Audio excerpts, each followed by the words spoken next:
तो हेलो दोस्तों, कैसे हैं आप सब। एक बार फिर से आपका स्वागत है हमारे यूट्यूब चैनल फार्मा ब्रदर्स पर, जहां पर हम लेके आते हैं कोई भी फार्मेसी रिलेटेड न्यू अपडेट्स।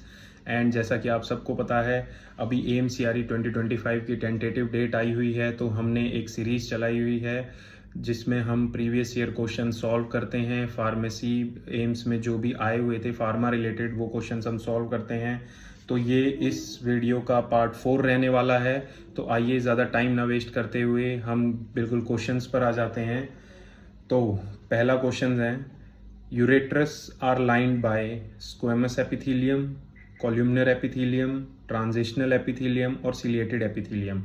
अब अगर हम इनकी बात करें तो स्क्वेमस स्टैंड्स फॉर स्किन, ये स्किन में प्रेजेंट होता है, ठीक है।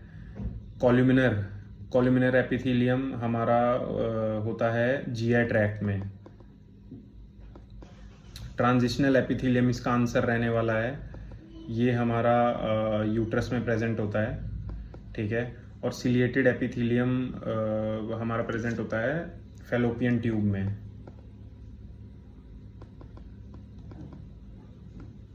ठीक है। तो हमारा आंसर है ट्रांजिशनल। तो आइए दोस्तों नेक्स्ट क्वेश्चन पर आ जाते हैं। हमारा नेक्स्ट क्वेश्चन है, boron trifluoride is an acid as per. अब बोरोन ट्राइफ्लोराइड एसिड है किसके कंसेप्ट के बेसिस पे? अर्हीनियस, लिवाइस और ब्रोंस्टेल-लॉरी। आइए हम तीनों को एक बार डिस्कस कर लेते हैं।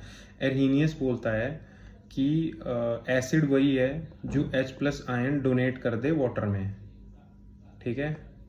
लिवाइस बोलता है जो इलेक्ट्रॉन पेयर एक्सेप्ट कर ले अपनी डेफिशिएंसी में, ठीक है। और ब्रोंस्टेल-लॉरी ये बोलता है कि एसिड्स जो होते हैं जो कि प्रोटॉन डोनेट करते हैं, ठीक है। अब अगर हम बोरोन पे आए, बोरोन का एटॉमिक नंबर है 5, 2, 3, तो इसकी वैलेंसी हो गई 3। तो ये 3 फ्लोरीन इलेक्ट्रॉन पेयर को एक्सेप्ट करेगा तो ही तो BF3 बनाएगा। तो ये एक एसिड हुआ एज पर लिवाइस कंसेप्ट, बाकी 3 irrelevant. Next question, antibiotics are produced from living organisms. इसका सीधा सा आंसर, एग्जांपल है इसका फंगाई हो गया, बैक्टीरिया हो गया, फंगाई में हम पेनिसिलिन हो गया, है ना, और स्ट्रेप्टोमाइसिन एक हम एग्जांपल के तौर पे इसको देख सकते हैं। Next question, propranolol is a β1 blocker, β2 blocker, both A and B और अल्फा ब्लॉकर। प्रोपेनोलॉल दोनों होता है दोस्तों, β1 भी और β2 भी। तो इसका answer both A and B रहने वाला है। β1 जो है हमारा β1 ब्लॉकर वो होता है हार्ट के लिए और ये होता है लंग्स के लिए, और ये हमारा दोनों ही यूज केस में काम आता है। तो इसका आंसर रहने वाला है बोथ, C। नेक्स्ट क्वेश्चन पर आ जाते हैं दोस्तों, कोलेस्ट्रॉल इज सिंथेसाइज्ड फ्रॉम। अब हम सब ने अगर पढ़ा होगा बायोसिंथेसिस ऑफ कोलेस्ट्रॉल में, तो HMG CoA रिडक्टेज प्रोसेस के थ्रू हम कोलेस्ट्रॉल बनाते हैं। तो CoA reductase represents the enzyme that is used for the reduction, that is acetyl coenzyme A। तो इसका आंसर हमारा A रहने वाला है, ठीक है। नेक्स्ट क्वेश्चन पर आ जाते हैं दोस्तों, a diagnosis of pneumonia is typically achieved by which of the following diagnostic test. हमें यहाँ पे ध्यान रखना है, डायग्नोस्टिक टेस्ट के बारे में बात की हुई है, इटियोलॉजी के बारे में नहीं कि कंफर्मेटरी टेस्ट जो होते हैं। तो डायग्नोस्टिक टेस्ट हमारा निमोनिया के लिए चेस्ट एक्सरे रहा है। बहुत कॉमन डिजीज है इंडिया में, ठीक है। तो आप सब इससे, अगर आपने पढ़ा भी नहीं होगा, वैसे भी ध्यान देते होंगे, आसपास लोगों को होता है, तो वैसे भी हम इसको फिगर आउट कर सकते हैं, ठीक है। Nitrous oxide is used as general anaesthetic. Simple सा आंसर है, ये एज अ इनहेलर भी दिया जाता है सर्जरीज में, है ना, दैट इज नाइट्रस ऑक्साइड। पर आ जाते हैं, which of the following disease is caused by deficiency of cortical hormones. काफी इजी क्वेश्चन है। अब देखो 4 इसमें डिजीज दी हुई हैं, Cushing syndrome, Addison syndrome, diabetes mellitus, diabetic keto acidosis. अब आप खुद बताओ, इंसुलिन डेफिशिएंसी की वजह से डायबिटीज होता है, तो डायबिटीज तो हटा ही दो, और डायबिटिक कीटो एसिडोसिस इसी की कॉम्प्लिकेशन है, तो ये दो तो हट ही गए। यहाँ पे बचे हमारे पास एडिसन है या कुशिंग है। अब आपको अगर किसी को रिकॉल होगा तो कॉर्टिकल हार्मोन से रिलेटेड ही हैं ये दोनों डिजीज। बस बात ये है कि कुशिंग जो है वो एक्सेस ऑफ कॉर्टिकल हार्मोन्स की वजह से होता है, कॉर्टिकल। तो एडिसन डिजीज क्या हो गया इसका, कॉर्टिकल हार्मोन की डेफिशिएंसी। तो इसका आंसर ए रहने वाला है, ठीक है। नेक्स्ट क्वेश्चन पर आ जाते हैं। List of disease which a drug may not claim cure, incurable disease are included in. अब इनक्योरेबल डिजीज होते हैं जैसे कि कैंसर, एड्स। अब इसमें क्या है कि इनक्योरेबल डिजीज हैं तो कोई भी क्लेम नहीं कर सकता कि हम इसको ठीक कर सकते हैं। तो ये वाली जो गाइडलाइंस हैं ये किसके अंडर है, कौन से स्केड्यूल के अंडर है। अब हम क्या करते हैं, हम चारों स्केड्यूल्स को एक बार रिवाइज कर लेते हैं, इससे हमारा रिवीजन भी हो जाएगा जैसा कि हम पिछले वीडियोस में भी करते आए हैं। देते हैं स्केड्यूल के में हमारी जितनी भी एग्जाम्पशन रिलेटेड चीज़ें हैं उसके बारे में हमें पता लगता है। स्केड्यूल जे में हम इनक्योरेबल के बारे में बात करते हैं। स्केड्यूल जी में हम बात करते हैं drugs that require cautionary labelling कि हमें कॉशन वगैरह देना पड़ता है उसमें कि भाई इसमें ये वाला सब्सटेंस है। और स्केड्यूल एल की अगर हम बात करें तो स्केड्यूल एल है हमारा डायग्नोस्टिक रिएजेंट। डायग्नोस्टिक जो भी हमारे रिएजेंट्स होते हैं वो सब इसमें प्रेजेंट होता है। तो इसका आंसर है schedule J. Next question, maternal keto acidosis is due to the deficient intake of. इसका आंसर रहने वाला है कार्बोहाइड्रेट्स। विटामिन तो बिल्कुल ही इररेलेवेंट हो गया, प्रोटीन से का मसल से रिलेशन है ना। फैट है but fat maternal keto acidosis के लिए की डेफिशिएंसी के लिए रिस्पॉन्सिबल नहीं है, ठीक है। तो इसका आंसर है carbohydrates. The formulation of eutectic mixture is prevented by the addition of. तो इस क्वेश्चन में हमसे पूछा गया है यूटेक्टिक मिक्सचर किस चीज, कौन सा इनमें से कोई केमिकल है जो यूटेक्टिक मिक्सचर बनने से बचा लेता है। अब यूटेक्टिक मिक्सचर्स क्या होते हैं, एक से ज्यादा सब्सटेंस जब हम मिक्स कर देते हैं एक साथ, ठीक है, सॉलिड सब्सटेंस, तो वो लिक्विफाई अगर हो गए तो उन मिक्सचर्स को हम बोलेंगे यूटेक्टिक मिक्सचर्स, ठीक है।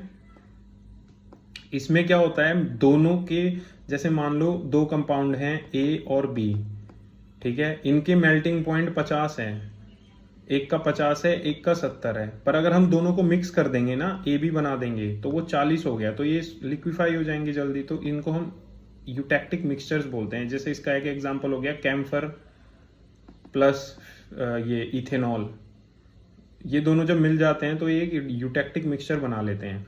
तो हम उसको किससे प्रिवेंट कर सकते हैं, इसका आंसर है जिंक ऑक्साइड, ठीक है। Next question, disposable syringes are made of. Disposable syringe जो हमारी होती हैं वो किसकी बनी हुई होती हैं, पॉलीप्रोपाइलीन की। क्यों, क्योंकि ये ड्यूरेबल भी होता है और ऑटोक्लेव भी इजीली हो जाता है, ऑटोक्लेवेबल, ठीक है, और ये केमिकल रेसिस्टेंट भी होता है as compared to other options that are given in the question. Next question पर आ जाते हैं दोस्तों। Modified Gutzeit test is use to find the limit of impurities of the following. किसके लिए यूज होता है, किसकी इंप्योरिटीज चेक करने के लिए यूज होता है ये, तो हमारा सीधा आंसर इसमें आर्सेनिक रहने वाला है। आर्सेनिक इंप्योरिटी को चेक करने के लिए ये यूज होता है। और जैसा कि हम सबको पता है ये yellow to brown strain show करता है, इस रेंज में शो करता है, ठीक है। Next question, bentonites is a mineral hydrochloride, plant hydrochloride, animal hydrochloride और synthetic hydrochloride.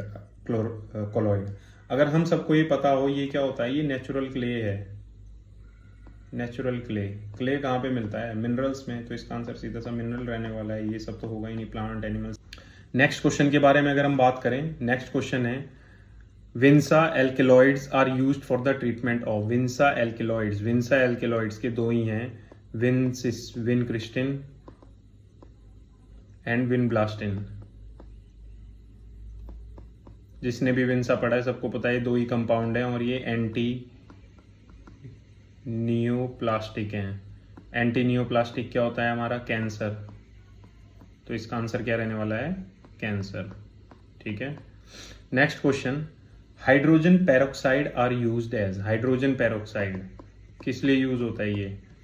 Antiseptic, anti acidifying agent, acid based titration, complexometric titration. Titrations में तो ये यूज होता ही नहीं है, एंटी एसिडिफाइंग कोई टर्म ही नहीं है ऐसी। ठीक है।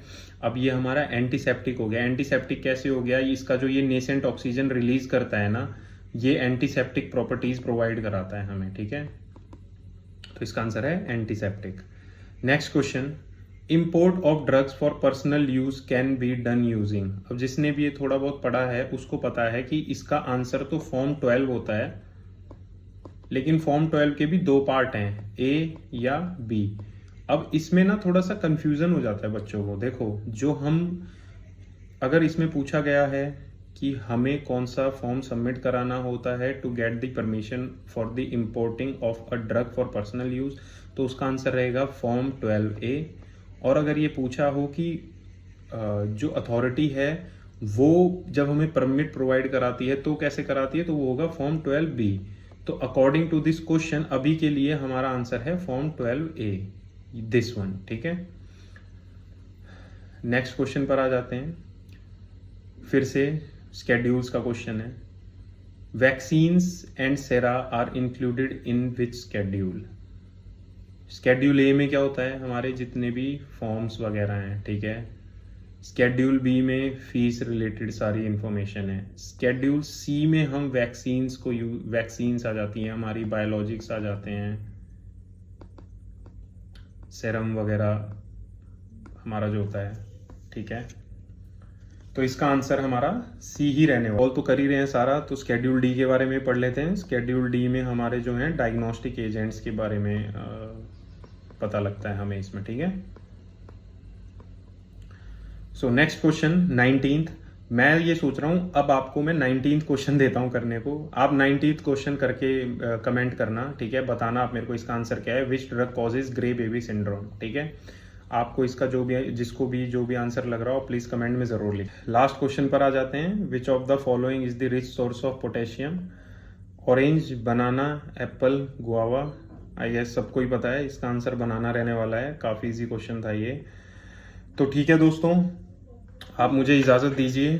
जैसा कि मैंने आपसे कहा, आप 19th क्वेश्चन का आंसर प्लीज कमेंट में लिखना। इससे क्या होता है, हमें एंगेजमेंट भी पता लगती है कि हाँ हम कंटेंट सही बना रहे हैं। अगर आपको हमें कुछ फीडबैक देना है आप कमेंट्स में दे सकते हैं। Please follow our channel Pharma Brothers on Instagram, share this with your friends, subscribe to our channel, like and comment. Thank you.